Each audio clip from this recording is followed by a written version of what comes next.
advocating for these victims, and the courts have all been closed. So this poor girl has been working, slaving away, from home mostly. So this has been a tough time for everybody, right? So that's why we're going to talk about this topic. Included periodically in my slides, if we watch them carefully, are little suggestions on how to manage stress. This is my preferred thing to do. In fact, I did that today. Made it to the airport, but never to return.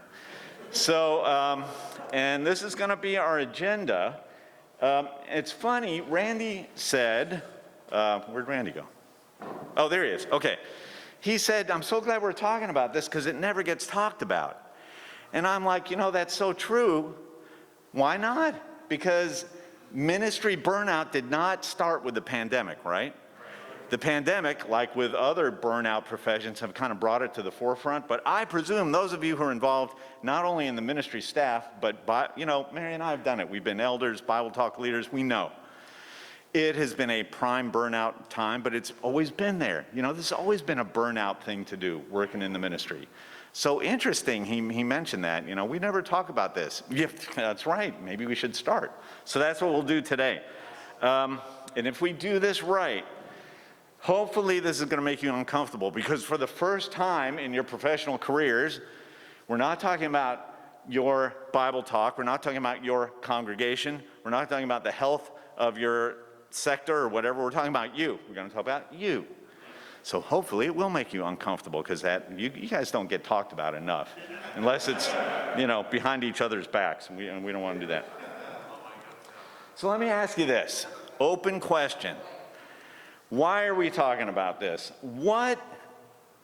And we may need to go have an extra screen here as the list gets longer, but throw out some ideas. What makes leading a ministry, or even leading a Bible talk, or even leading someone to Christ, what are any of the million things that make it so stressful?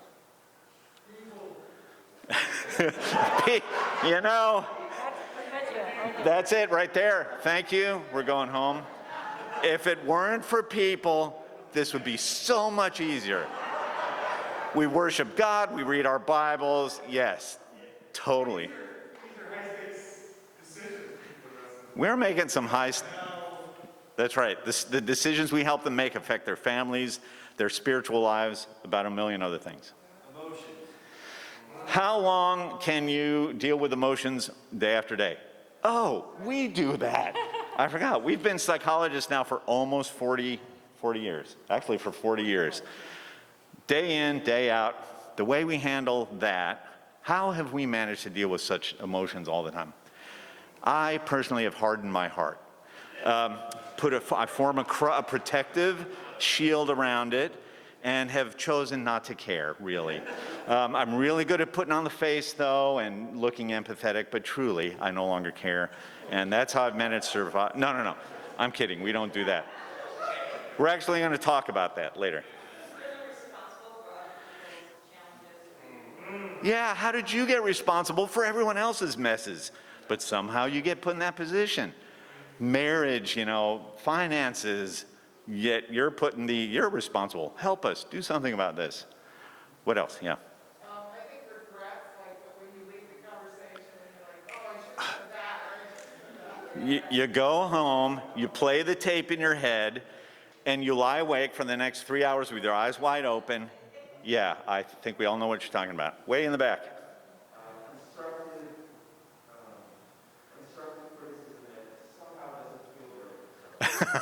That you're receiving? Yes. How often, that's interesting if you think about it, what's the proportion of people coming up to you and saying, good job, with no but at the end? You're great, we love you, did a great job, the end. Versus the people who say, you did a great job, however, but, or could you help me with, or you should, yes, very, very low capital gains on that one, yeah. Seeing someone's situation, whether it's going by something they did or just like, and not able to help them. Feeling above your pay grade. How often does that happen? Yes, I'm above my pay grade. I don't have the training to deal with this. I have no idea what to do next. And I pray about it, pray about it, pray about it. I'm not getting hit with a bolt of lightning. Yeah, that's got to be pretty stressful. Yeah. Kind of the same thing. I was thinking expectations. When your expectations are far greater than what I'm delivering. Right. I am one person overseeing many of these sciences, and I can give you this amount of time on this day, but it might not be enough. Is that all? You can only give me that amount of time? Yet, sometimes, I've told this to Mary many times, I admire auto mechanics. You know why? There's a problem. They go in at the beginning of the day. If they apply their skill and their hands and have enough time, eventually that problem will be fixed. That must be awesome. I don't know what that's like. The things we do, you could do that for days, months, years. I had, before taking this job in North Carolina, we were in private practice for decades. There was one patient I saw from almost the moment we opened the doors until we closed the doors, about 30 years. And I would periodically tell her, give me 10 more years, we've got this. Just give me one more decade, we will lock this down. So yeah, I totally get it. Anything else? It's a moving target, things keep changing, so there's not. Yeah. And just when you think you have things locked down, the pandemic hits. Or we decide to change everyone's Bible talk and we're going to put this people over there and yeah. So I polled the audience. What's that show? Steve Lawrence or whatever his name, Yes, thank you. I polled the audience. So here's some popular answers we usually get. Administrative tasks. You weren't trained to be an MBA or an administrative assistant or, you're preaching the word of God and you're trying to help people become disciples. I don't know about you. I'm so compulsive. To do a workshop like this, we put in a lot of hours. And it's not because we're dedicated and, it's because I'm neurotic.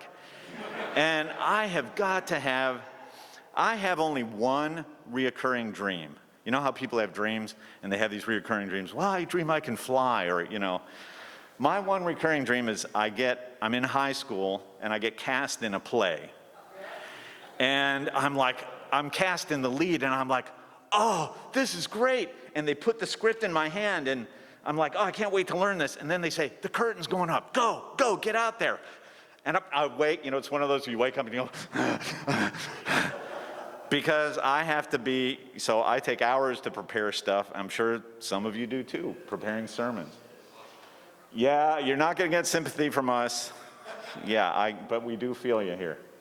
Having to work every day of the week. You don't have structured hours, do you? You've had people call you at 1 a.m. You've had to bail people out of jail or out of a bad marriage or out of, this isn't you don't clock in, right? As far as I know. So erratic hours, erratic schedules, no set hours, lack of structure. Oh, and don't forget, you bear the full responsibility for the emotional, spiritual life or death. Every person will go to heaven or hell depending on how well you do your job. And don't you forget it. So, as you know, it's not really like that, but you sure look at it that way, don't you? I mean, we all do. We all bear too much responsibility. We're going to talk about that later as well. So, part of what we're going to talk about.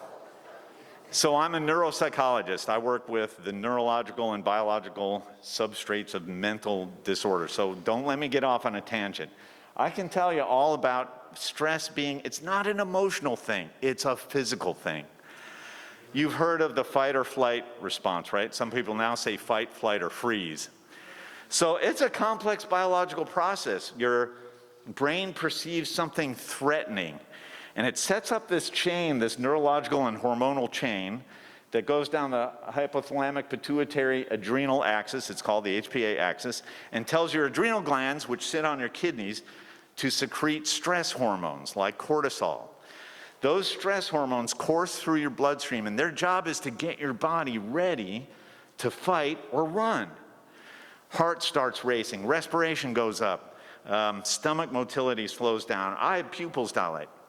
So back in primitive days, when that happened, because you're facing a saber-toothed tiger or, I don't know, a dinosaur or something, you had that cortisol flowing through your veins, and you fought or you ran, and that physical exercise dissipated the cortisol. Now, you have that same reaction when you're facing a congregant that gets in your face about something you said or didn't do, or if you have a secular job, when your boss gets on you about something and you have to bite your tongue until it bleeds down your throat rather than retort and get fired. So we're still in these same fight or flight situations. That makes sense? Our bodies are still coursing with cortisol. The problem is we can't fight our boss or the congregant or, and we can't run away and be derelict on our duty. So this is why people die of a heart attack. Cortisol damages the myocardium, the heart muscle. So that's why people drop dead of stress.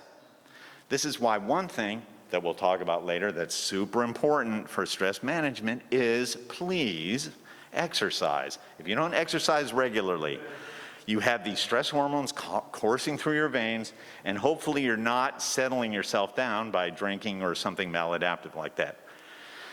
So, yeah, I'm glad we could be so encouraging. Stress is not always a bad thing. At some level, stress enhances performance.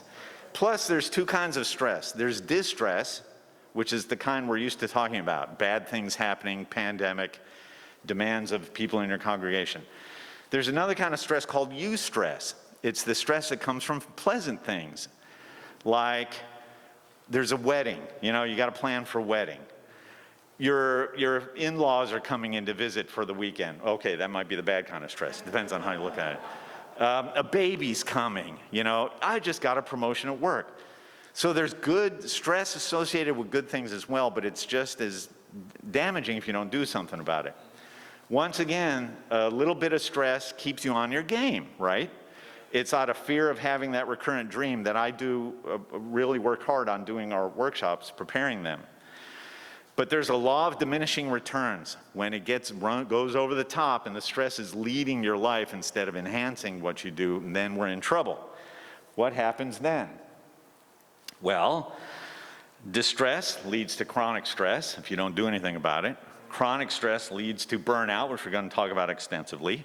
If you don't do anything about burnout, that leads to mental illness like depression, anxiety disorders, and adjustment disorders. If you don't do anything about that, you will eventually go insane and die.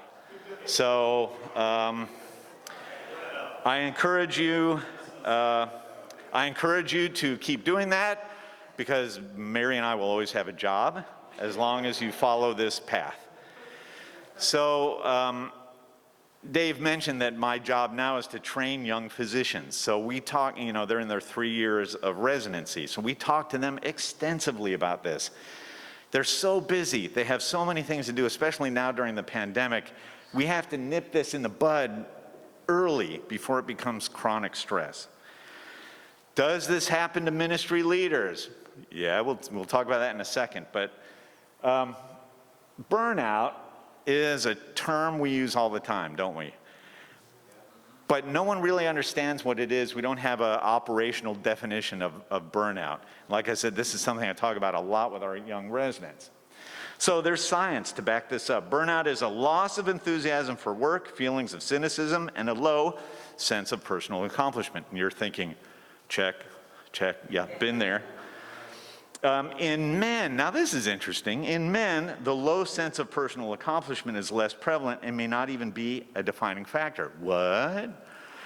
Why do you think that is? Why do you think, so burnout affects men and women equally, but men, it doesn't make them as much as women feel like their lives are meaningless and worthless and they haven't done all they can do to help people. Why do you think that is? Thank you, right there. As you'll learn tomorrow when we talk about communication, men, just, this is going to shock you, deal with emotions differently than women, generally speaking. Yeah, what? So, out of touch. Randy. Men are out accomplishing all kinds of things, and that's why they're burned out. That's an interesting way to think of it. Please make sure you attend tomorrow's marriage workshop, because I predict you may need it. Stop making me laugh. It's fogging up my glasses. Some of this is neurological. We'll talk about that tomorrow, how men and women are different, how they process emotions differently. But some of it is acculturated, right? Most men in leadership positions are taught to put on their big boy pants, put your head down, barrel through. Plus, most of us, you're right, we think of ourselves more highly than we ought, and we're like, yeah, I'm doing a good job. Yeah, I am, aren't I? Yeah, I'm doing, So men, it just doesn't seem to affect their self-esteem as much as women, but they experience burnout at similar rates. In European studies, they also talk about feelings of depersonalization, cynicism, negativity, and exhaustion. Depersonalization is when when you're disconnected. It's like I'm going through the motions, but it's like somebody else. I'm not here. My body's here, but my mind and my spirit are not here.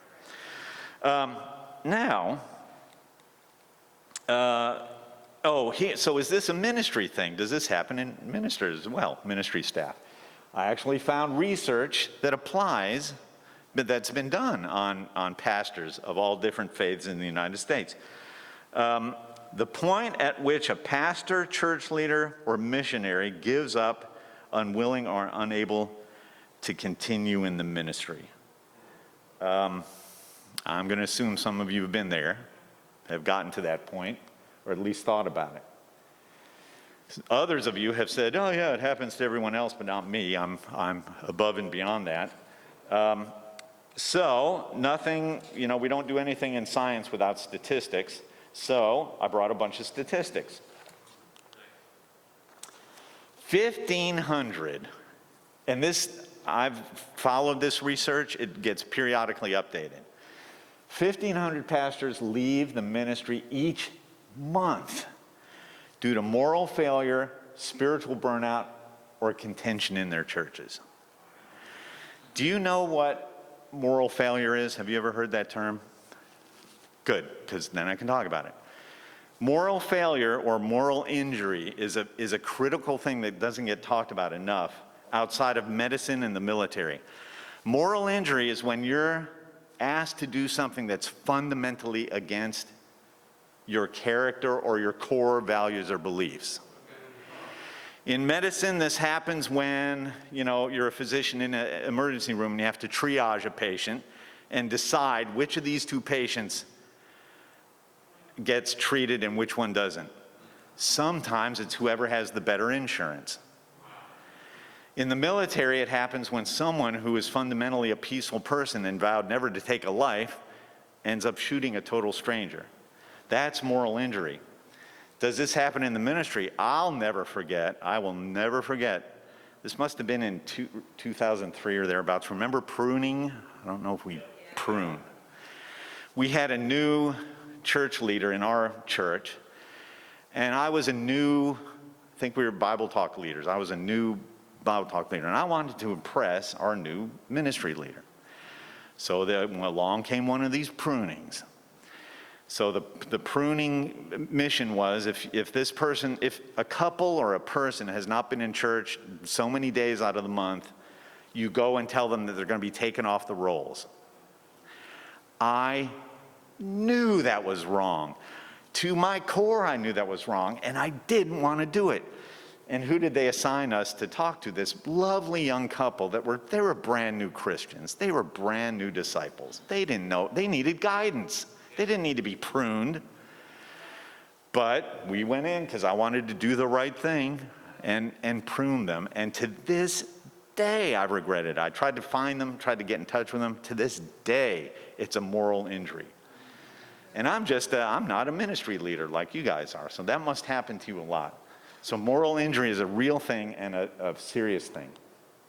80% of pastors and 84% of their spouses feel unqualified and discouraged in their roles. Unqualified is a common thing. You've heard of the imposter syndrome. Anyone who's competent, unless you're an arrogant fool that thinks more highly of themselves than you ought, everyone has the imposter syndrome. So we can give that some grace, but my goodness, 80%, that's a huge number. 50% would leave if they could, but they're afraid because they have no other way to make a living.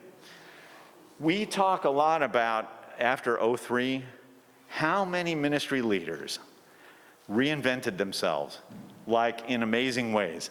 A lot of them went and got graduate degrees to become counselors and therapists. A lot of them became real estate salesmen, monopolizing on their people skills, whatever.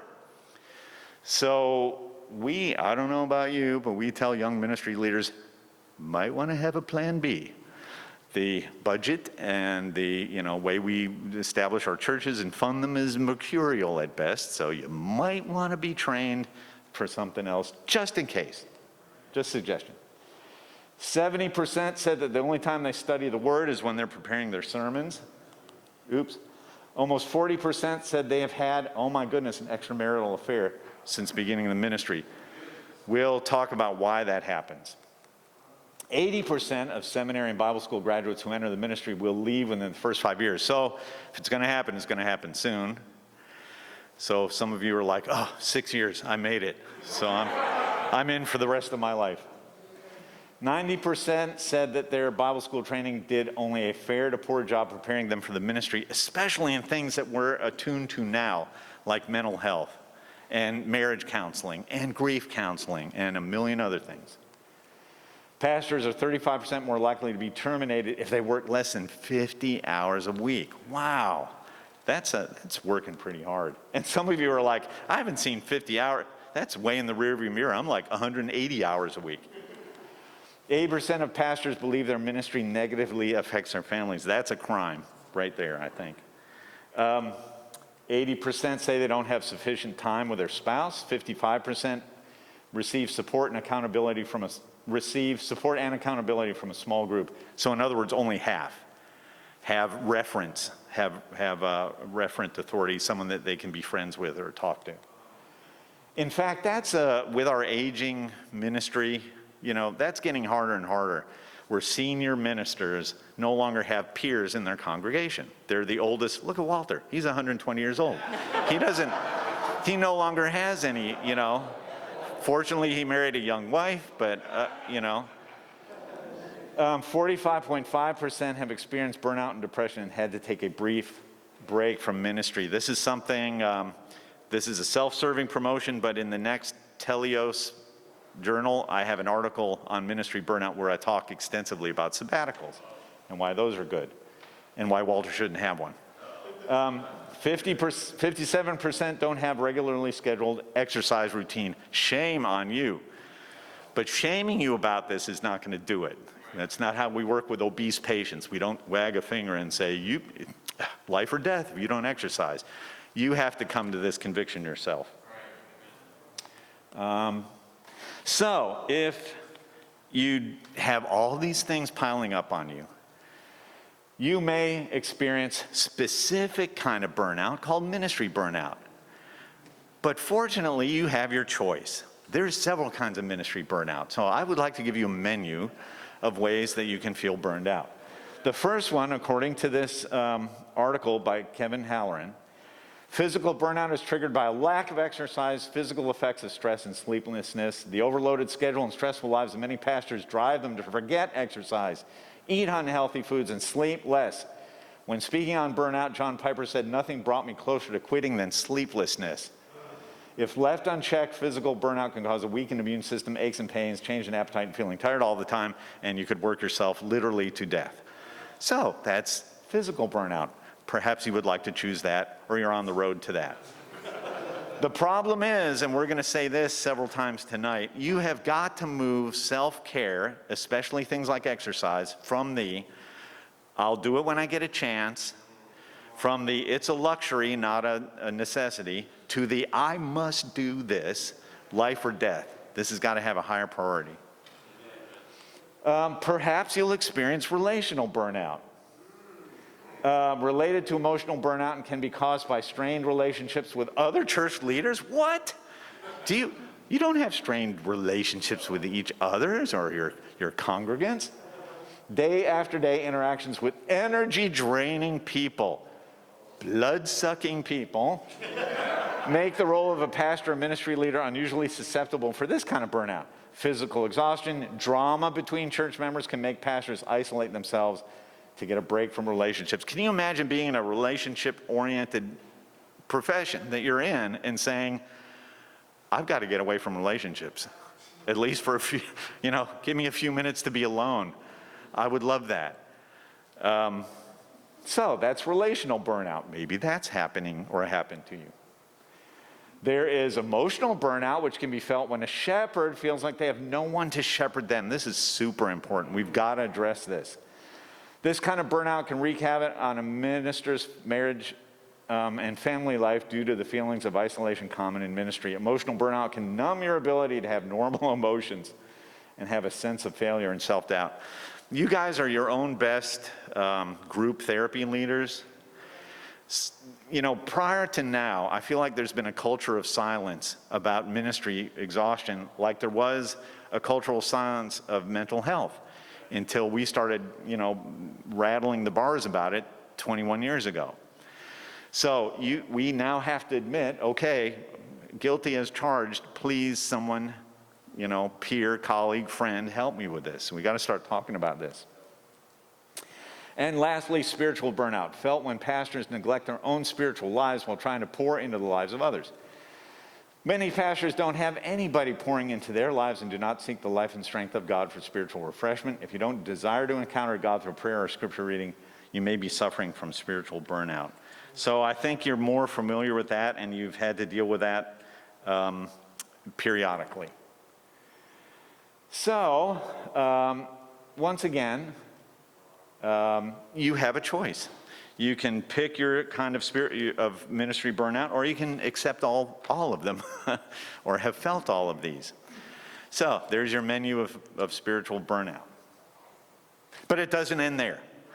Before you get discouraged, you have to understand that this has happened to better people than you. Like who? Well, I'll show you. Moses, and I love this scripture, Moses heard the people of every family wailing at the entrance to their tents. The Lord became exceedingly angry, and Moses was troubled. He asked the Lord, "Why have you brought this trouble on your servant? What have I done to displease you that you put the burden of all these people on me? Did I conceive all these people? Did I give them birth? Why do you tell me to carry them in my arms as a nurse carries an infant to the land you promised on oath to their ancestors? Where can I get meat for all these people? They keep wailing to me, 'Give us meat to eat.' I cannot carry all these people by myself. The burden is too heavy for me. If this is how you're going to treat me, please go ahead and kill me.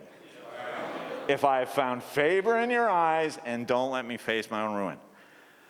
I laugh at this because, as a fellow Jew, this sounds like pretty much everyone I grew up with or is in my family at one point or another sounded just like this. What do you say? Why do I have to deal with this? What am I, This is Moses, okay? So it happened to Moses. You can feel okay about it happening to you too. Now let's talk about a really special kind of burnout to which ministers are especially susceptible. It's called compassion fatigue. So first we have to talk about compassion. The Lord came down in the cloud and stood there with Moses and proclaimed his name, the Lord. And he passed in front of Moses proclaiming, the Lord, the compassionate and gracious God, slow to anger, abounding in love and faithfulness, maintaining love to thousands and forgiving wickedness, rebellion, and sin. Yet he does not leave the guilty unpunished. He punishes the children and their children for the sin of the parents to the third and fourth generation. This is talking about God being compassionate. What does that mean? Well, funny you should ask, because there's actually a definition. Compassion is pity and concern for the sufferings or misfortunes of others.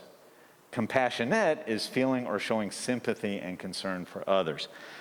So thank the Lord for being compassionate. Thank God he is compassionate and never runs out of compassion for us, or we'd be scorching holes in the ground right now.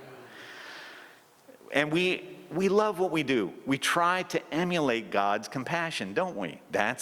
We try to be like Jesus. We can't do it perfectly like Jesus did. We can't. We're just normal humans. But if we didn't have compassion, we obviously love people, or else we wouldn't have gone into this line of work.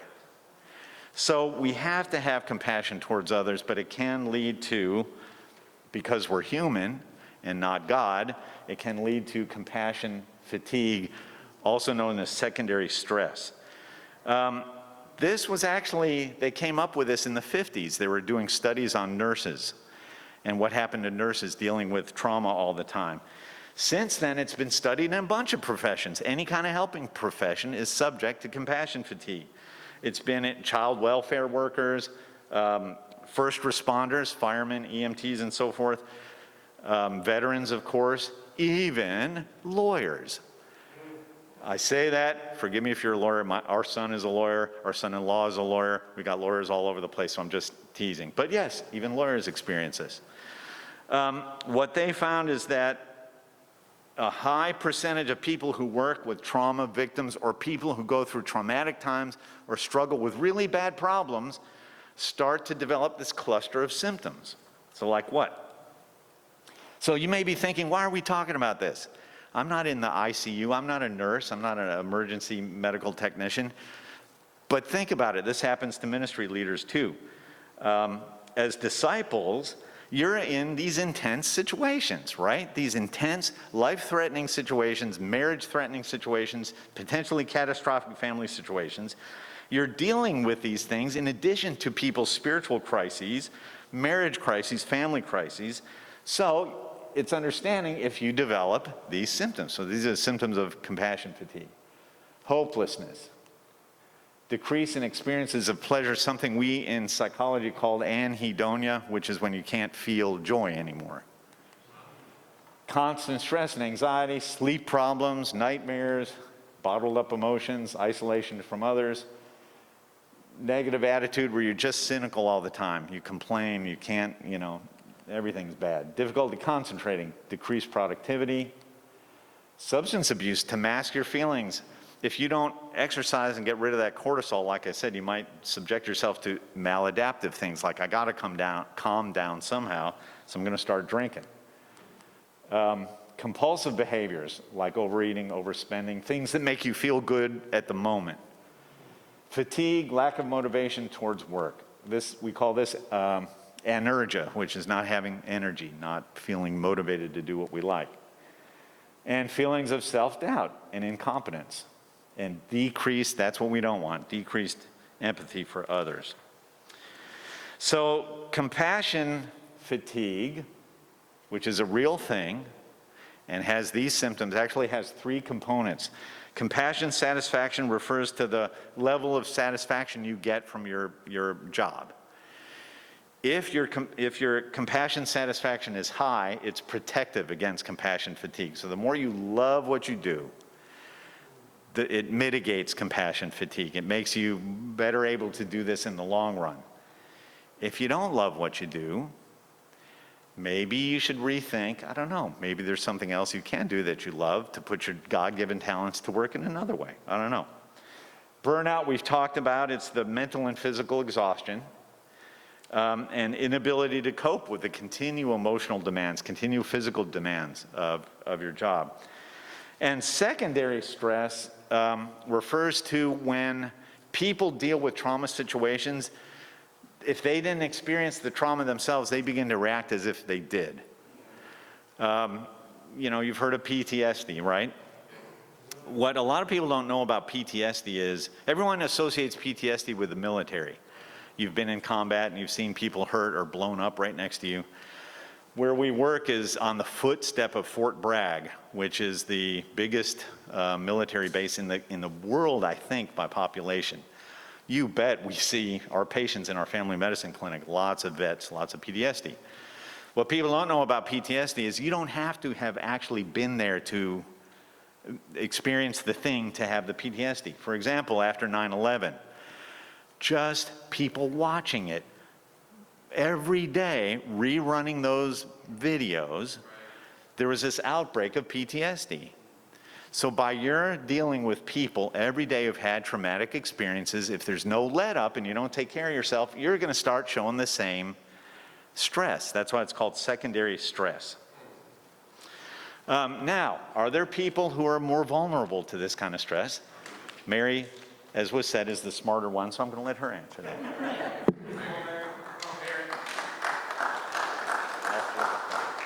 Yeah. You know, there are several personal attributes that put you at higher risk for compassion fatigue. People who are overly conscientious, people who are perfectionistic, people who are very self-giving are more likely to suffer from this syndrome. You know, in addition, if you have a history of trauma, like a childhood abuse, you're more likely to develop this. Or if you have negative coping skills, like a small support system, or you bottle up your emotions, you avoid your emotions. And just on a personal level, I can tell you, you know, as Michael said, we had a private practice in Athens for 30 years. A good number of those years, a big part of my practice was seeing sisters from all over the country that had burned out in the ministry. And everything that they're talking about in this research is what I was seeing. We actually teach this in ministry training schools now. They had a history of, you know, some kind of instability in their childhood or abuse. They got baptized, became disciples. They were very gung-ho, but they never dealt with their past, you know. And then a lot of these sisters married type A men in the ministry that just drove. They made multiple moves, so they had no support systems. I saw one sister that had made 20 moves in 20 years and did not, when she moved to a new church, she did not keep up her relationships with the church she just left, you know. And these sisters were in bad shape when they got to my office. They were depressed, they were anxious. A lot of them had stress-related physical diagnoses like chronic fatigue syndrome. You know, it was hard, it was difficult. One of the other things that put you at higher risk is what they call a culture of silence. And that's when the people that you're working with in that situation are not talking about the trauma that you're experiencing. For instance, the ICU nurses right now, all right? If they're working on a unit where nobody talks about how many people we've lost this week to COVID, it's not discussed. That's not part of the culture of that unit, is we don't talk about the deaths on the unit. You know, in the church is we don't talk about the people that have left the church. We don't talk about our close friends who decided not to be disciples anymore. You know, we don't talk about that. That puts you at higher risk for compassion fatigue. Let's talk about the treatment for compassion fatigue. Let's get on to some of the good stuff here. The first is being aware of the symptoms and acknowledging them, which is hopefully what we're giving you guys tonight, all right? That we've talked about it, you know what it looks like, you know that it's a real thing. Let's acknowledge that. Self-care, and we're going to talk about that in a minute, what the specific steps of self-care are. Exchanging information and feelings with others who are in similar situations, who can empathize with you. You know, it may not even be somebody else in the ministry per se. I know I had a happy hour group in Athens. You know, there was 5 of us. One was a nurse. 2 were in the ministry. I'm a mental health professional, but we could share with each other and say, yes, I know what it feels like to feel like you have all these needs and you can't meet them all, you know, and to worry about people all the time. I know what that feels like. Having healthy personal boundaries. You know, I will not answer the phone after 9 o'clock at night unless you are bleeding, actively bleeding. And then I will call the EMTs, all right? I will not do that. You know, our family takes Mondays off. We work all day Sunday at church, and so we take Mondays off. You know, personal boundaries with people. Expressing your needs vocally to people. Taking steps to change your environment. And this may be things like, you know, making sure that you get out in nature some. I'm going to spend some time out in nature, just taking a prayer walk so I can calm down a little bit. I'm going to turn the TV off for an hour a day so that there's some quiet in my house and I'm not constantly bombarded. Here's one. I'm going to turn my cell phone off and leave it off, all right? Or put it over there at least where I don't have to look at it all the time. Taking time off, actual, real time off. I am on vacation with my family. If you need help, this is who you need to call. Not me, somebody else. This is who you need to call. And choosing your battles wisely, not constantly putting yourself in no-win situations is what this is talking about. If you want to know how you're doing in this area of compassion fatigue, or how your staff is doing, you can actually download, there's a thing called Professional Quality of Life Scale.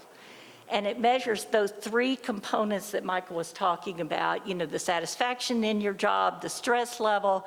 You go down, you rank yourself, and you come up with a total score, and it tells you how likely you are to have this.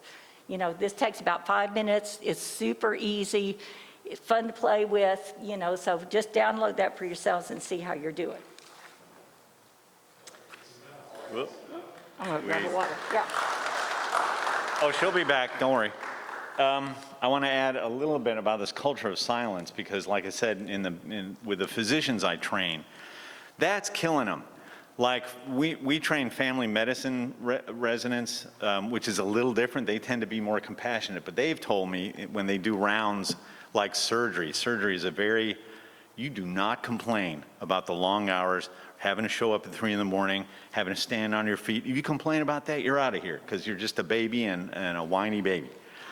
So they've established this culture of silence that's killing some specialties in some professions. So don't do that. Don't do that. Talk freely about all this stuff we're talking about tonight. Now that we've terrified you sufficiently, and you're scrolling through your phone, looking at the want ads, trying to figure out what else you can do besides this. But I don't want to make it sound that way. It's not like the ministry is this horrible, crushing burden that, we know lots of ministry leaders who love what they do and they've been successful at it and they draw appropriate boundaries. They don't take certain things too personally. They have a good work-life balance. So it can be done. Why do we do it?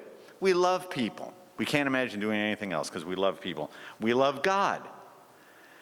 So here's a third thing that we don't talk much about. Some of us, me primarily, so I'm going to throw myself under this bus, love being needed, right? If you drill down, you look at yourself in the cold, harsh reality, some of us love being needed. We just like being needed. I really like that. It's taken me, however, 40 years to learn how to put a little box around it so that it doesn't kill me. Because when you take love of people, love of God, and love of being needed, and you blend them together, you might be at risk for, let's give you another syndrome to worry about, a martyr complex. That's what a martyr complex is. I will do this until my dying day, which may be tomorrow if I keep it up at this pace. But you throw everything you've got, this martyr complex, everything you've got into what is conceivably one of the most energy-sucking professions on the planet, being in the ministry. So what are we going to do about all this stuff? Whoops. Sorry, you got to wait until have us back next year so we can talk about it. So here's the problem. Let's go down to the fundamental, why does this happen? If you've been a disciple for more than 5 minutes, you've probably been trained, you've been indoctrinated to see exhaustion as righteousness. If I'm exhausted, if I've got nothing left, if I've poured myself out to the point of being a shriveled bunch of nerves that cannot do one more thing, only then will I be righteous. If I've taken time off, goofed off, I've spent, if I've taken 5 minutes off while my church is paying my salary, that's not righteous. So that's kind of the way we're indoctrinated, wouldn't you agree? Once again, I challenge you to persist in this thinking because Mary and I, you can come see us and we'll always have work to do. How do we come up with this? How did we ever come up with this? You're not righteous unless you're exhausted. Well, we've misused some scriptures. Even if I'm being poured out like a drink offering on the sacrifice and service coming from your faith, I'm glad and rejoice with all of you. Here's the problem. You read that and you think pour out is burnout or wear out. You know what I mean? It's like the same thing. That's what pour out must mean. It's work yourself to death and have no fun. Don't have fun, because that's, you must not be doing something right, or you must not be doing something righteous if you're having fun. So we've misused scriptures like this to come up with this kind of warped view of the ministry. Here's another one. Then he said to them all, whoever wants to be my disciple must deny themselves and take up their cross daily and follow me. Absolutely right and true. But some people think that denying yourself means mistreat yourself. Means wear yourself, not take care of yourself until you've worked yourself into a mess. I don't believe that's what God intended by the scripture.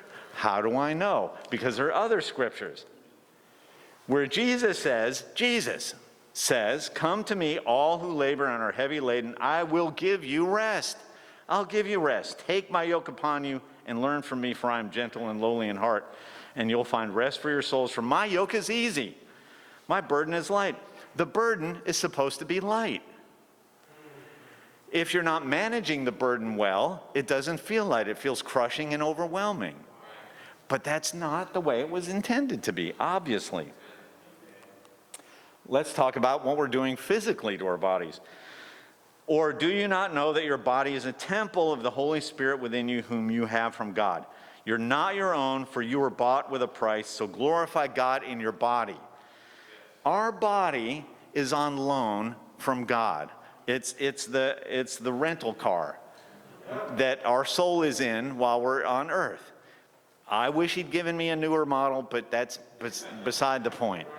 But that's what it is. It's a vehicle. It's on loan for our spirits and souls while we're here on earth. But here's what we do to that vehicle. You're going to see that slide again tomorrow. Do you think it's good to mistreat something God has loaned you?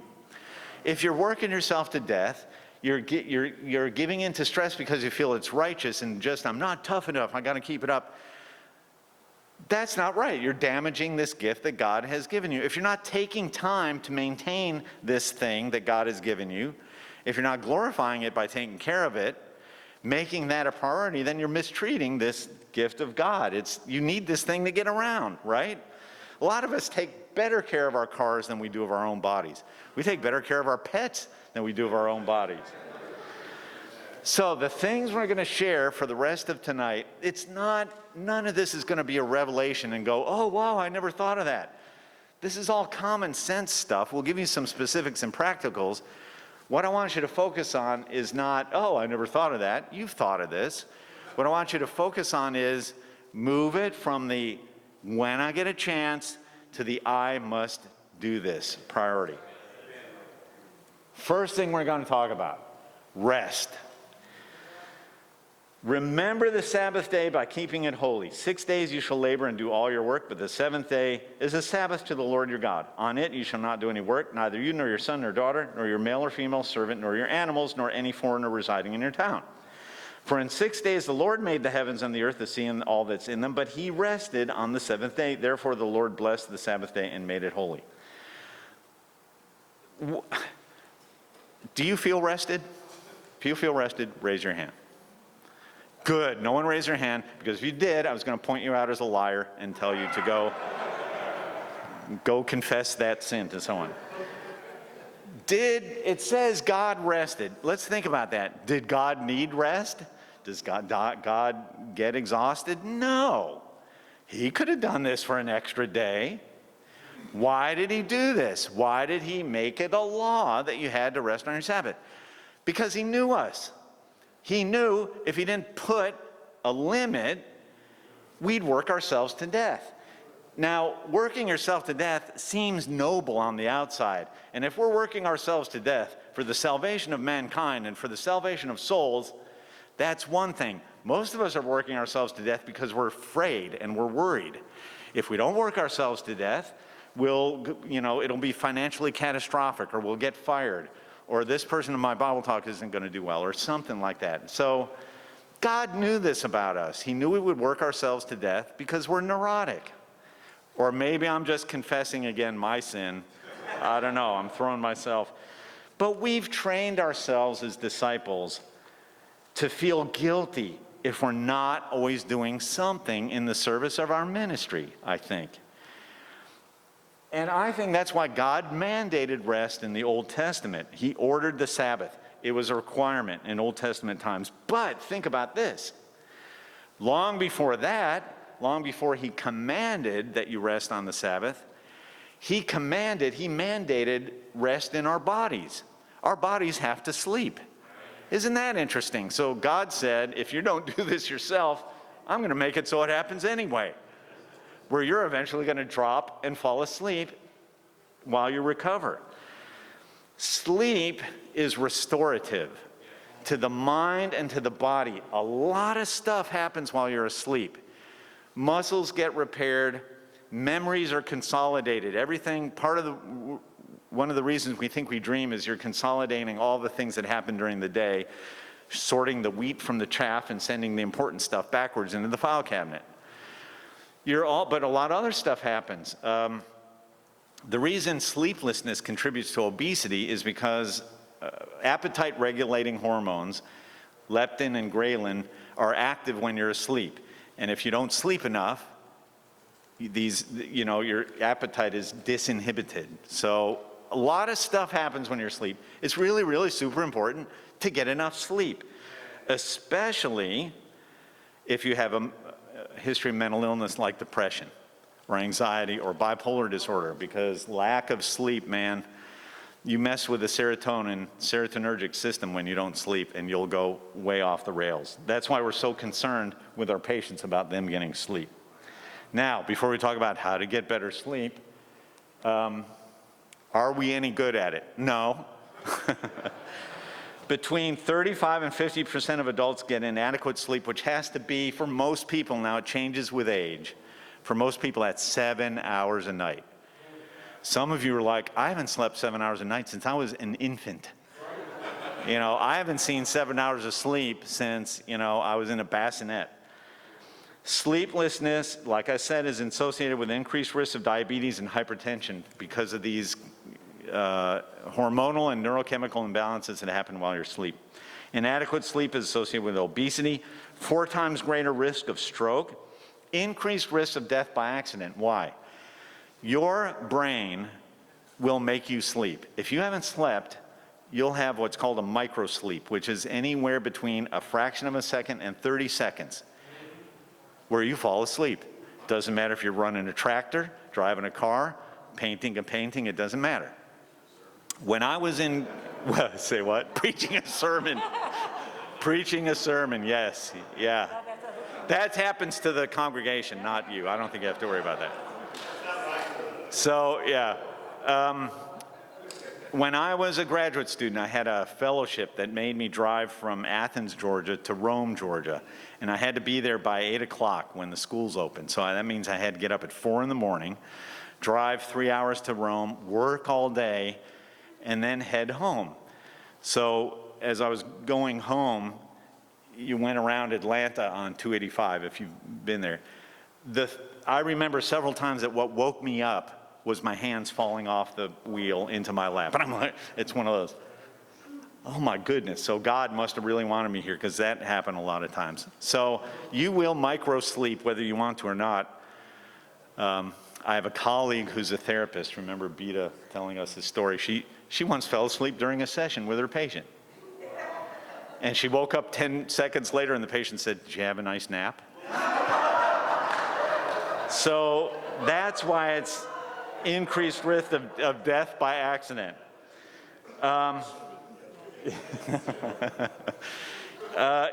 Insufficient sleep is related to depression and increased cortisol levels, and you might even lose brain cells. I found this interesting study where they had these mice, and they kept them awake for like, I can't remember how long it was, like 4 days or something like that, which to mice is like forever.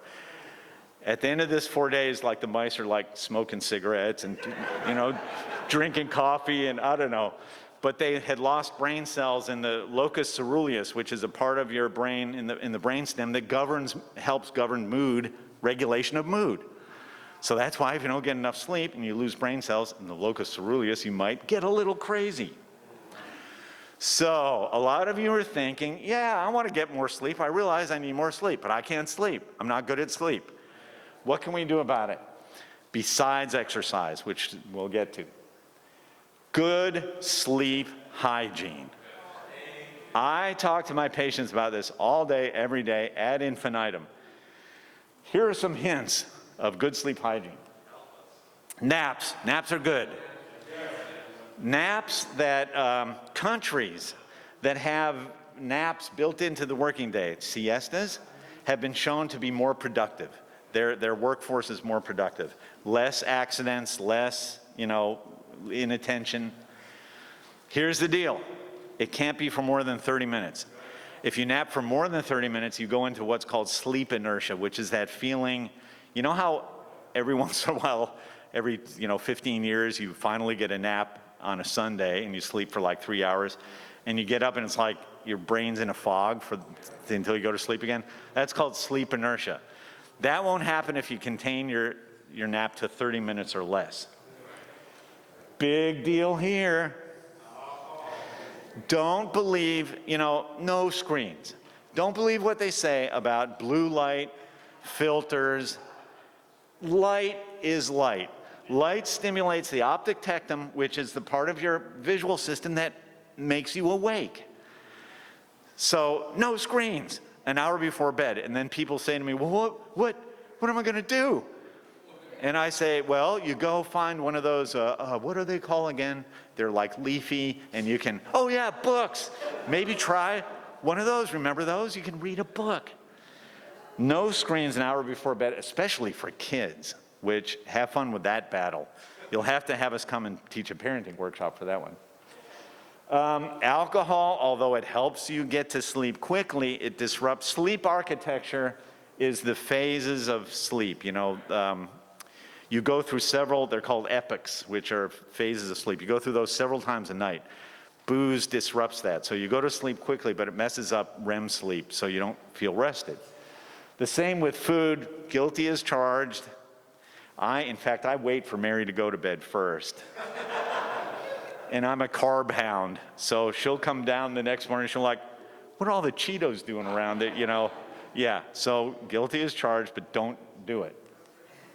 Because it increases your metabolism, and you won't. A nutritionist at my office says the reason you feel hungry right before you go to bed is because you've stayed up too late, and your body thinks, oh, we're going another round, so I need to charge up. And I went, oh, well, that makes sense. Makes perfect sense. Oops. This is really important, and I have very deep convictions about this. If you're not asleep, you're probably in bed with your eyes wide open like this, ruminating, worrying about something. That situation, this situation, my situation, the financial situation, something. When that happens, think about it. So you look at your clock. Oh, it's 3 a.m. 3 hours until I have to get up. I gotta sleep. Sleep. And then you look at the clock again. Oh no, 4 a.m. Now it's only 2 hours until I have to get up. And you're miserable. No, not allowed. No, because no. What happens is, like Pavlov's dogs, you eventually start to associate the bed in the bedroom with torture instead of restfulness. So then when you're going to bed, you're like, oh, it's going to be another night like last night. And you dread, there's the bed. No, not the bed. So if you're not asleep for 20 minutes, if you're lying awake for 20 minutes, get out of bed. Go into another room, don't watch TV, turn on a low light bulb, low wattage bulb, and read. I love reading. It focuses my mind. and I eventually drift off to sleep. Or listen to, white noise or something like that. Yeah. The problem with Audible, yeah, we're big Audible fans, which is okay if you don't concentrate on it too much and you're listening to the right things. You don't want to be listening to Audible James Bond thriller or, it's like, or Stephen King, yes. Yes, you don't want to be reading it, and just as you're falling asleep, someone gets killed or, yeah, you don't want to do that. It's better to do something, quiet music or something like that, or, the Psalms or poetry or something that doesn't make you think too much. So big convictions about that. When you start to feel drowsy, then you go back and you try to go to sleep. Pleasant sleep environment. A lot of research has been done about this. You know what the optimal temperature is? 60 to 67 degrees. Some of you husbands are looking at your wives right now going, see, I told you. That's the way we are. Yeah, I would have it, 32 degrees, but my feet always have to be sticking out the bottom. So don't shoot the messenger. That's what it's, because that makes your body think you're going to hibernate.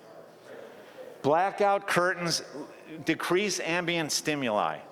No light, you have to put out blackout curtains, that's fine. If you have to do earplugs, eye thingies, Mary wears eye thingies.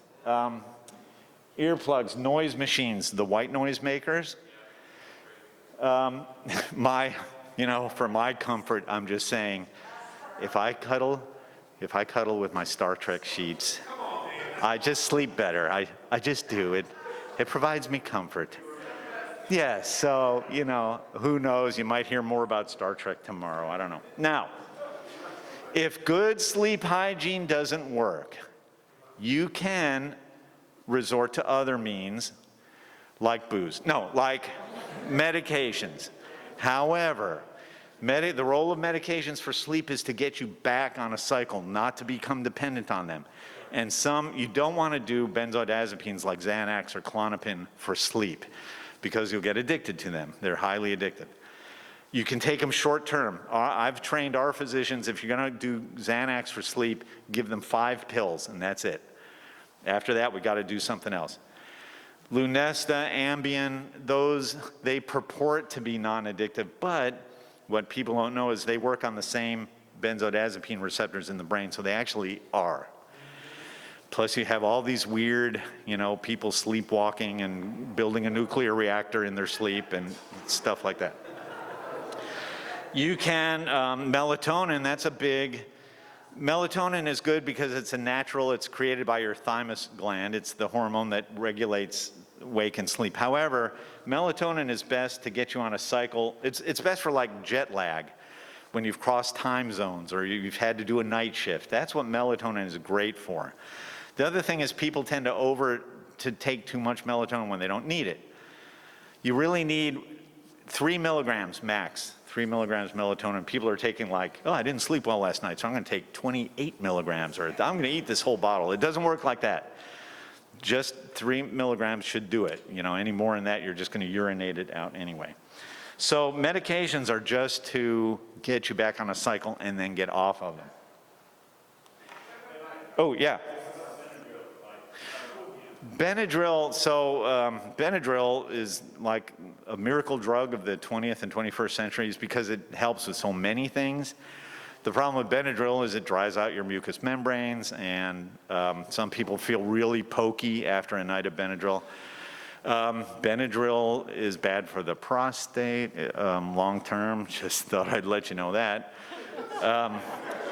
So there's a lot of downside to Benadryl. So once again, short term, it's okay, like post-surgically or if chronic pain, something like that. So medications generally not good. They're good, okay, short term just to get you back on track. Here's another thing you shouldn't do. You can't sleep in. You can't say, I'm not going to worry about this all week because I'll just sleep in on the weekend. The research says that doesn't work. Insulin sensitivity drops by 27% in weekend sleepers, so the only thing you're going to get is fat. You'll get some extra sleep on the weekends, but it's not a good long-term solution. Yeah, I think that's all I have to say about that. You can't make up for it by sleeping in.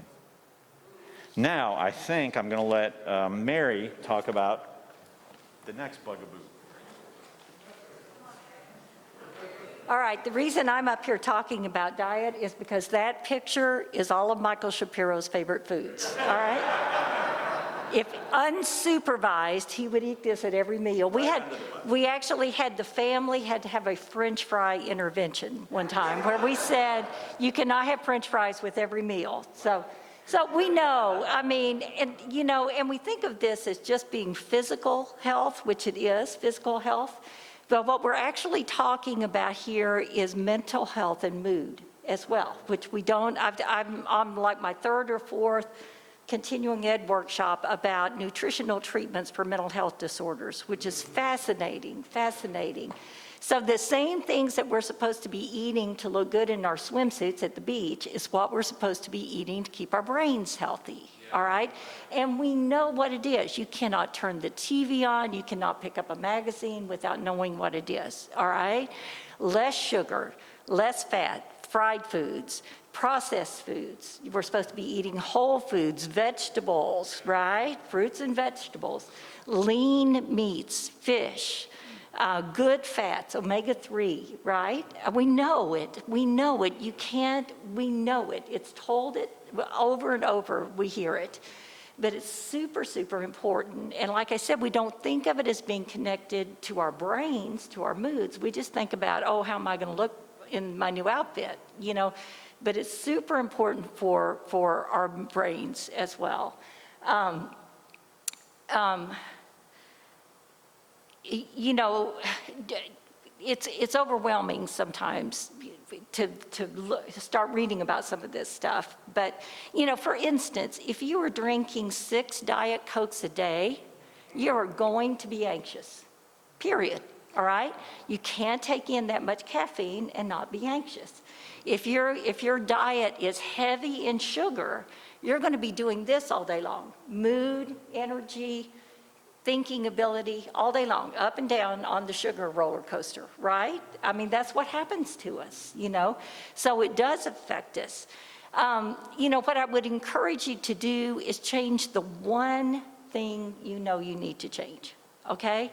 Instead of getting overwhelmed, I mean, you read all these different diet plans and sometimes they're overwhelming, but you know the one thing you really need to cut out, or you really need to change, or you really need to do more of. Let me just give you an example. The last workshop, the last CE workshop I listened to, I try to keep a pretty healthy kitchen at home. You know, I mean, we do have Cheetos occasionally, but pretty healthy kitchen at home. But I got dinged on water intake. You're supposed to be drinking half of your body weight in ounces of water, all right? I wasn't coming in, nothing. You know, I would sip at water during the day.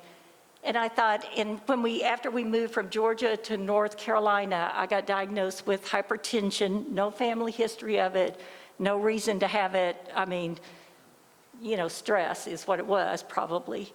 But so one of the things they said is it's related to hypertension. If your water intake is not high enough, you know, it makes your blood thicker, it makes your heart pump harder. It makes sense, it made a lot of sense. So I thought, okay, let's try a little experiment. I'm gonna start doing the half of my body weight in water. My blood pressure has dropped 20 points since I've been doing that, just from changing my water intake. So this stuff is super important, you know, and you don't have to be a nutritionist to make a few changes that are gonna make a huge impact, have a huge impact. Okay, let's go on to the one we've been alluding to all night. Let's talk about exercise. We're just gonna touch on the research on exercise that's coming out right now. And again, we're not talking about you looking great in your yoga pants, all right? It does do that. We're talking about keeping your brain healthy.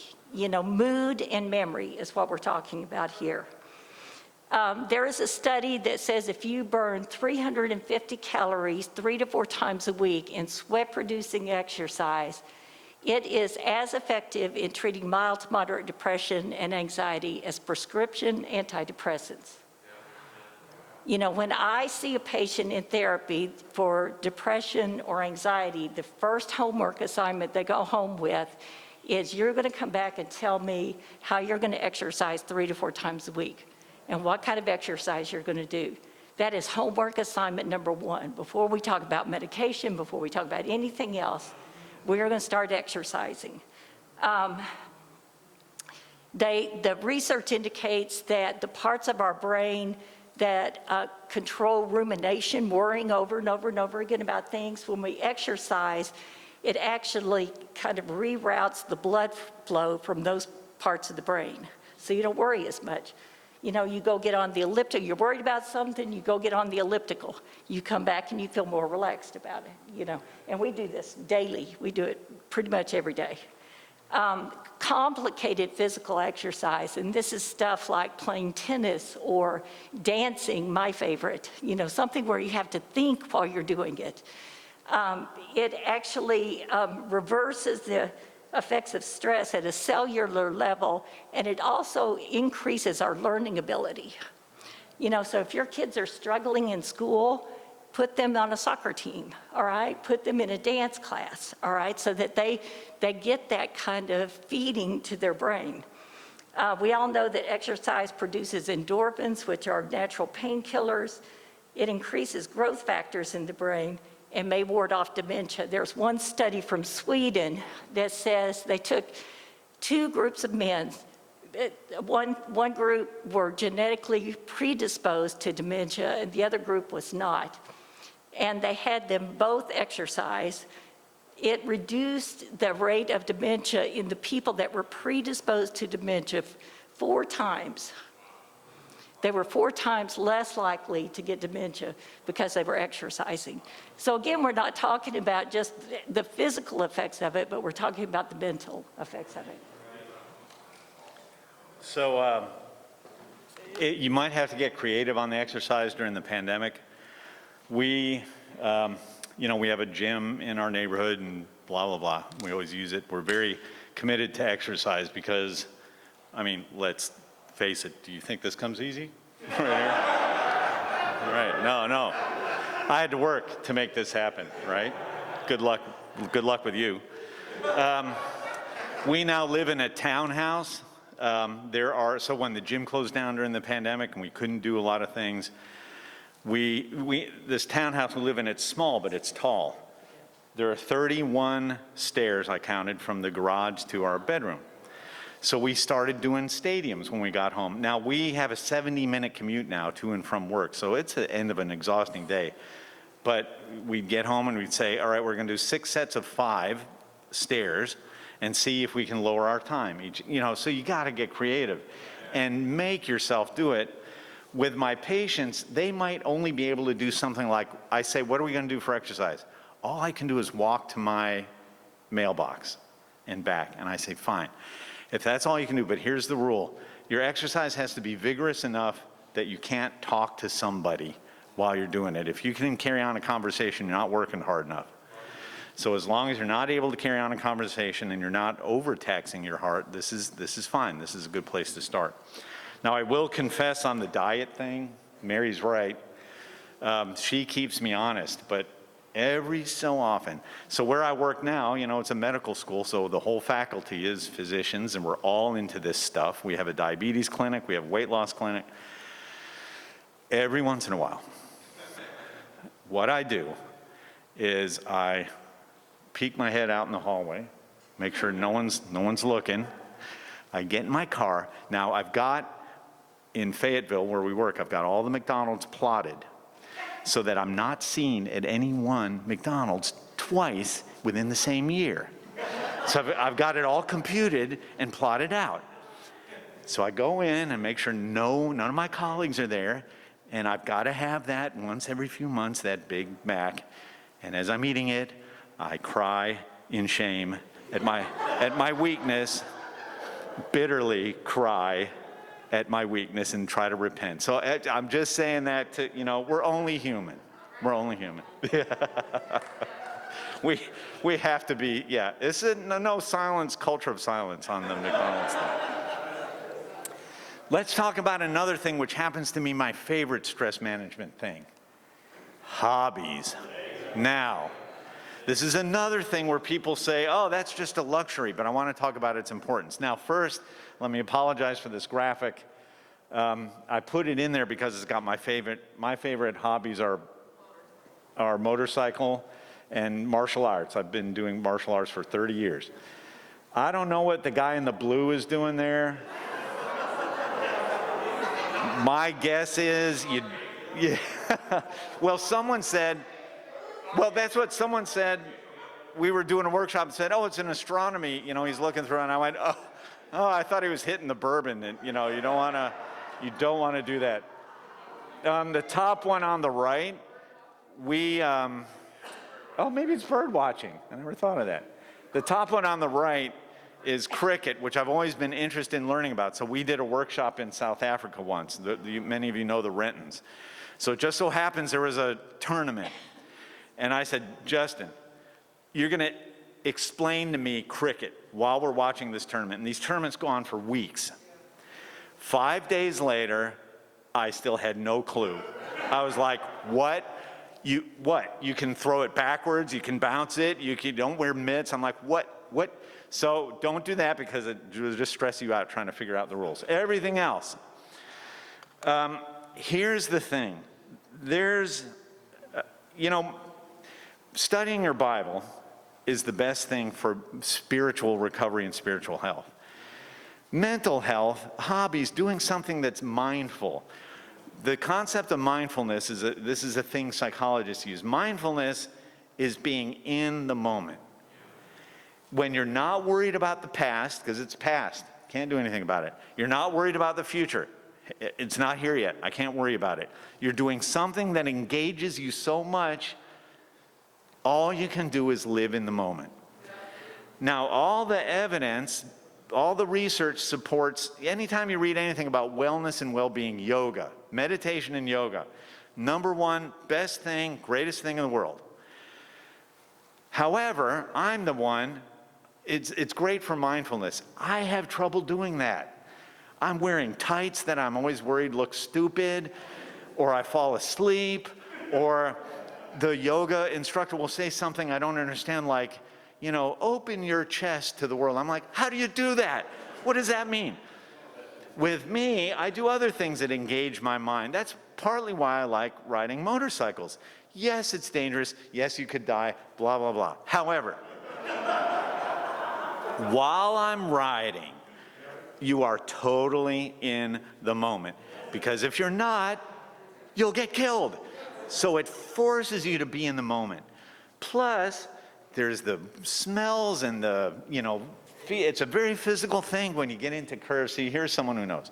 So that's my mindfulness thing that I do. And whatever it is, baking, dishwashing, kayaking. Mary and I, at the beginning of the pandemic, we went and bought kayaks. That's very mindful. It's kayaking, it's easy to do. I'd never been interested in birds. But we're learning to kayak, and I'm like, gee, I wonder what that bird is. So I bought one of those bird guides. I now know what the great blue heron looks like, but nothing else. So to me, whenever someone says, what's that bird? I'm like, it's great blue heron. I don't care what it is. That's the one I know. That's the one I've learned.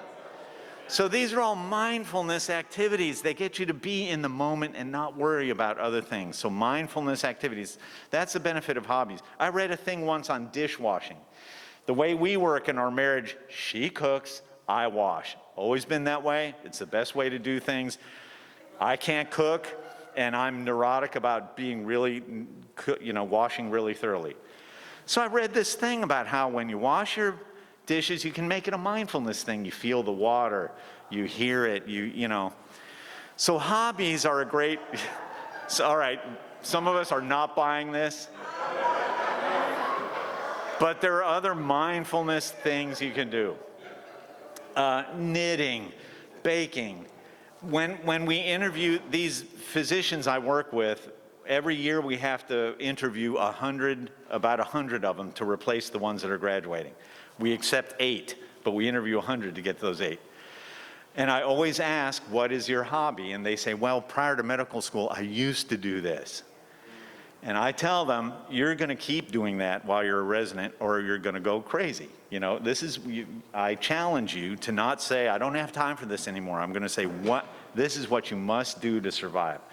So find a good hobby. Don't feel guilty about doing it. For your own health and well-being, look at it as I have to do this. It's a necessity. It's not a luxury. It's not a low down on the So I tell our young physicians, find something to be passionate about besides medicine. You guys, find something to be passionate about besides ministry. It's not a sin. God wants you to enjoy. I believe God gives us these things to enjoy. To say nothing of the fact that it could be an evangelistic, I rarely go, unless I'm going to work, I'm always wearing some kind of motorcycle shirt. How many guys have come up to me and said, oh, do you ride a blah, blah, blah? And I'm like, yeah, are you a rider? It's so wear your hobby. It's a perfect evangelistic tool. One more thing in terms of self-care, and this is important. James, therefore confess your sins to one another so that you may be healed. Proverbs 17, a friend loves at all times and a brother is born for adversity. We're not talking about confession. We're talking about friendship. The importance of friendship when it comes to self-care. There's an interesting piece of research that Mary and I stumbled upon about homelessness. The Gallup organization did this research. They were trying to find root cause of homelessness. What would you think causes homelessness? Socioeconomic status, financial distress, race, geography, where you live, all the logical things.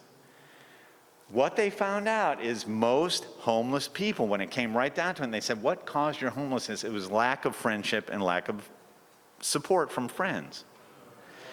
So that spurred them to do this other research, and this is some things that they found out. If your best friend eats healthy, you're 5 times more to eat healthy yourself. What? The only thing I can think of is it's a competitive thing. Like if I'm eating with my best friend and he says, well, I'm going to have the quinoa salad, please. I'm going to go, oh yeah? Well, I'm just going to eat some rocks and sticks. I'm not going to let, So you make it into a competitive thing. Friendship, I presume they got this not from newlyweds, but friendship is more than 5 times more important than sex to most people after their first year of marriage. We'll talk about that more tomorrow. This is important. They found that those who have no real friends at work have only a 1 in 12 chance of feeling engaged on the job, but if you have a best friend at work, you're 7 times more likely to feel engaged. That's pretty significant. I'll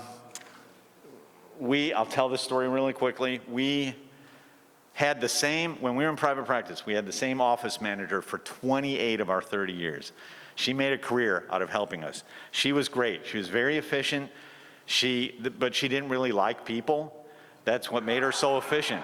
She was great with the patients and she was great with billing, but other than that, she didn't want to be bothered.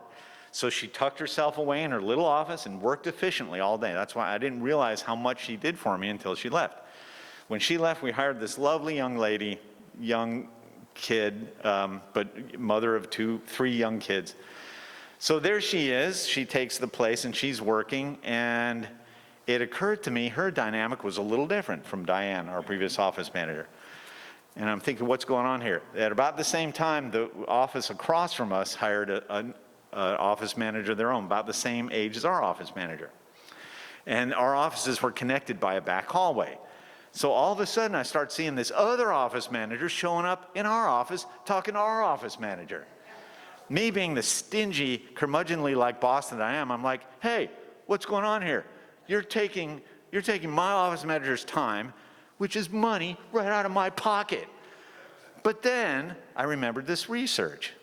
And I said, okay, she's got to have, she's got us 2 old people and that's it. She's got no one to relate to.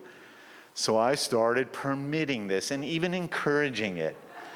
So I'd come in the morning and I'd say, you know, have you seen your playmate today? Why don't you have your playmate over? We started calling them virtual water cooler sessions. You know, we didn't actually, I'm too cheap to get a water cooler, but they would, you know. So that's the importance of having a friend on the job. With that comes a caveat. You can't, the two things are incompatible, friendship and gossip. That's why there's so many scriptures about gossip. So foster friendships. They have to be worked on and maintained. You tell this to people in your Bible talks in your congregation. Friendships have to be cultivated. So look at the people in this room. Look at each other and say, we need to really work on, we need peers, we need friends, but we can't do this because that's going to be harmful. It's a form of social aggression. Lastly, and we're home stretch now. Thank you for being engaged all this, you know, for the 8 hours we've been up here. We want to talk about some really important ministry landmines. These are things you've got to watch out for if you're going to do this in the long run. Be in the ministry in the long run. One, the top, keep your role clear. I am a ministry leader. I'm a Bible talk leader or a soul talk, whatever we call it now, or a region leader. I'm not your therapist. I'm not trained to be a therapist. I'm not your physician. I'm not your, I'm not your taxi driver. I'm not your, keep your role clear. I can do this for you. I can help you develop your spiritual life. I can help you study out what it means to have a better marriage.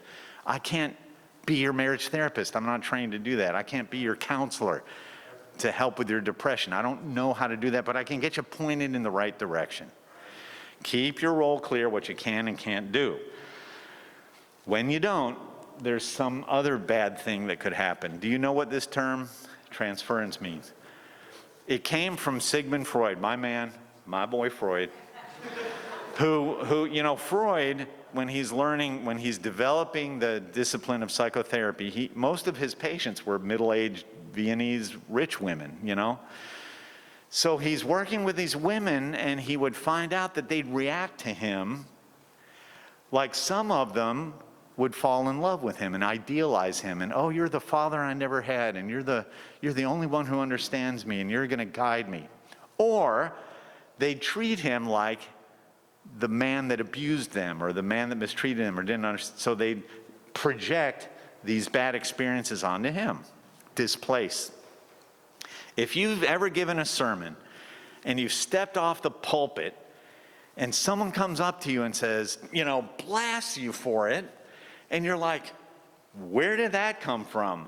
That's not even what I meant. That's not, it might be somebody displacing or projecting some experience or feeling onto you because you're the leader, you're the spiritual leader. They invest so much into you. So don't take it personally. This may be projection of so that's what transference is. The dangerous counter to that, so one remedy to transference is, again, make your role clear. I'm not your dad. I'm not your boyfriend. I'm not your lover. I'm not your, you know, this is what I am. I lead a church. I have a church to protect. I'm going to help you, but I'm also going to protect this church. The dangerous counter then to that is countertransference, which is disastrous. It's when you start buying into that transference. When that congregant, and forgive me if this sounds misogynistic, but most of our ministry leaders are men and if they deal with women, and one of them says, you know, you are just no one has understood me like you do. When you preach from the pulpit, I feel like you're talking right to me. You get me, you understand me, you're the one that can truly help me, you're the only one that can help me and save me. Countertransference is when you buy that delusion and you're like, maybe I am. Maybe this person needs extra special care, and maybe I should, you know, comfort her at 1:30 in the morning, you know, when she calls. Or that's why, if you go back to that early statistic about how often extramarital affairs occur that's one of the reasons extramarital affairs happen. The other is when male, usually ministry leaders, work themselves all the time, and they're at the church or they're at someone's house, or they, and they come home, check in every once in a while, and their spouse's needs are not being met. And the spouse is like, what, I never see you. You're at work all the time. And I'm using medicine as an example because this used to happen with old school male physicians. And then they'd go back to their workplace where all the nurses are like, oh, you're such a good doctor and you help everyone and we're so glad to see you here at 2 a.m. because no one else would come. That's then the physician's getting, emotional needs met. So it's a big mess. Big mess. So you have to be on your guard all the time against transference and countertransference. That's why when we were in private practice, I never saw adult women as ongoing therapy patients, except that one that I mentioned that I saw for decades. Mary never saw adult males. We never, psychology is a touchy-feely thing, and a lot of our colleagues encourage physical contact. No.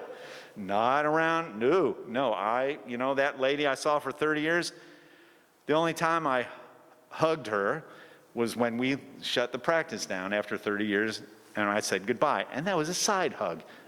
Side hugs have their function. Because I'm terrified of transference and countertransference. So you have to watch out for it. It's a big landmine. And the last one is enabling. This is what made me think of that. We get a lot of calls from ministry leaders all over the place because no one, if someone in a congregation wants help, they want it from a Christian.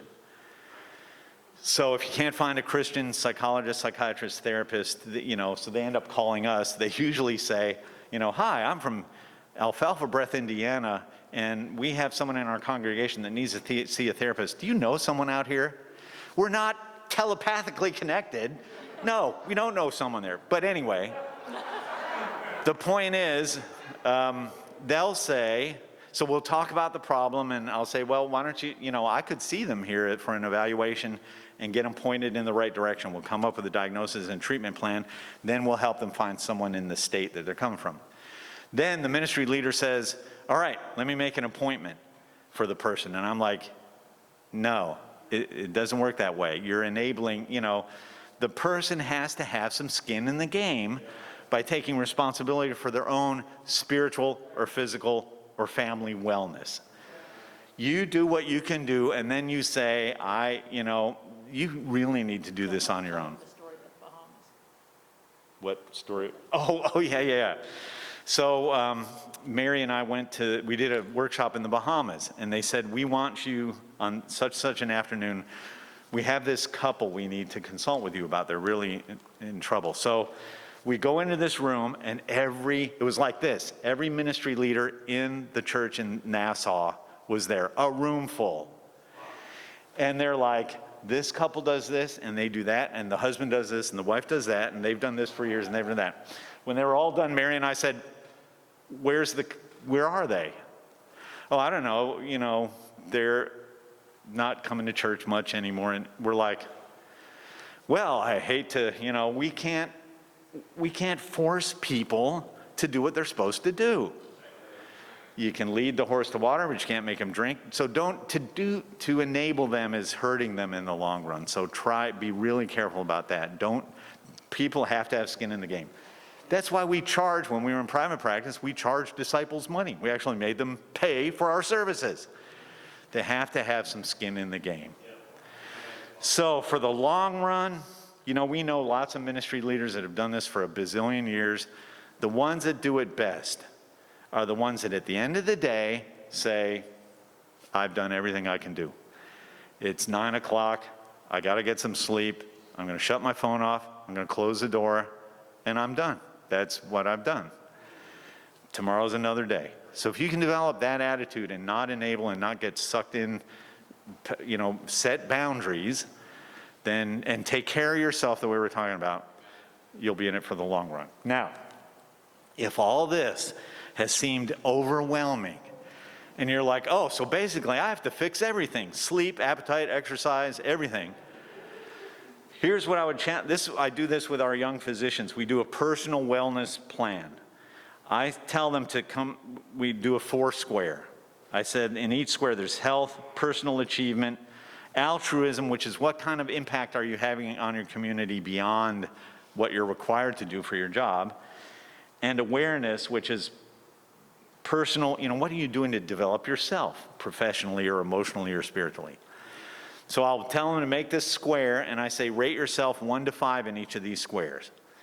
If there's not 5 in every one of them, where 5 is the best, pick one of these squares, and this is what you're going to work on. Don't worry about that. So, in other words, if it's diet, do diet for a while. If it's sleep, do sleep for a while. If it's hobbies, do hobbies for a while. Don't worry about it being being everything and being overwhelmed. Pick one little area of your life and work on that for a while. Then if things are, so the other good thing about this is it holds you accountable to yourself. And with our physicians, I have them redo it at the end of every academic year. So you can hold yourself accountable.